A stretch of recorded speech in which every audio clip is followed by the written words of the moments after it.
Hey everyone! First video in a year, but I'm going to show you how to block CapCut updates safely so you don't get forced into the latest versions. Let's dive right in. First, let's talk about why we're doing this. The latest free versions of CapCut are very basic, with most features now locked behind paywalls. So if you don't want to pay for premium, you can download an older version and use that instead. The problem? CapCut automatically downloads the latest update to your computer and forces the software to update, making you lose access to those basic features that used to be free. So let's fix that.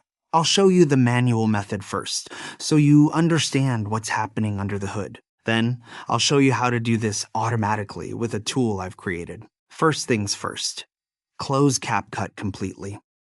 Then, open Task Manager by pressing Ctrl+Shift+Escape. Look for any CapCut services running in the background and end those tasks.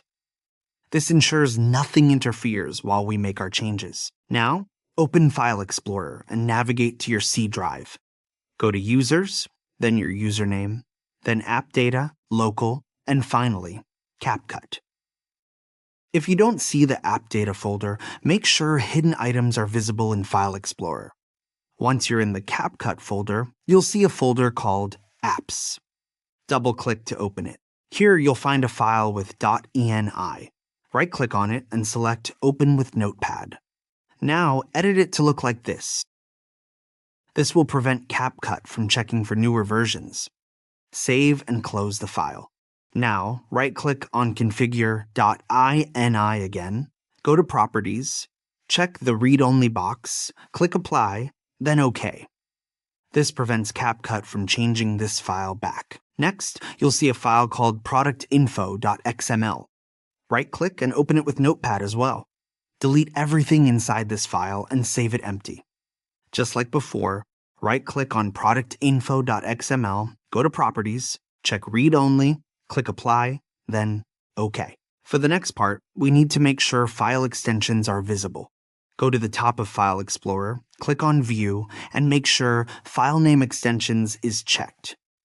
If it's not already checked, check that box now. Now for the important part.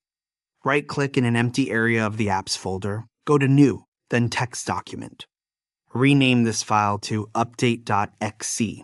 And this is crucial, make sure you remove the .txt extension completely.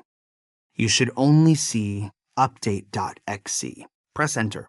You'll see a warning about changing file extensions. Click Yes.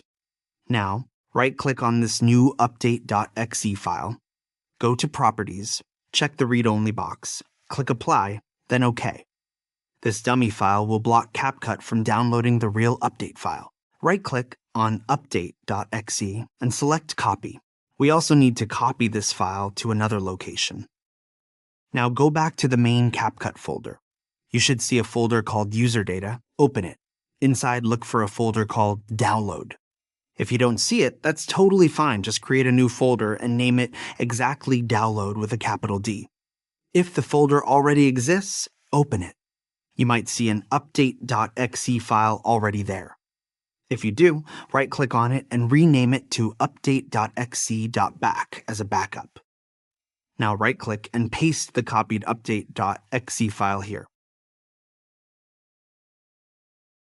Now, while we're still in the user data folder, let's clean out any cached update files. Look for these folders: Cache, Shadow Cache, Smart Crop, and Update Cache. If you see any of these folders, go ahead and delete them. Don't worry if some of these folders don't exist, that's completely normal. Just delete whichever ones you find. This removes any downloaded update files that might trigger automatic updates, and that's it. You can now safely use CapCut without it automatically updating. Now I know that was a lot of steps, so I created a tool to automate this entire process for you. You can find the source code right here on GitHub if you want to check it out, or build it yourself. But I've already made an executable file, and it's available on Gumroad. I'll put the link in the description below. On Gumroad, you can name your own price pay what you think is fair, or get it completely free. It's really up to you. After you complete the download, you'll get a zip file. Download it, then right-click and extract it. Now here's something important. When you try to run the tool, Windows might show you a warning saying it could be harmful, or that it's from an unknown publisher. This is completely normal and happens because I didn't pay Microsoft for a code signing certificate. The tool is completely safe. You can verify this by checking the source code on GitHub yourself. When you see the warning, just click More Info and then Run Anyway to proceed. Your antivirus might also flag it, but that's just a false positive because it's an unsigned executable.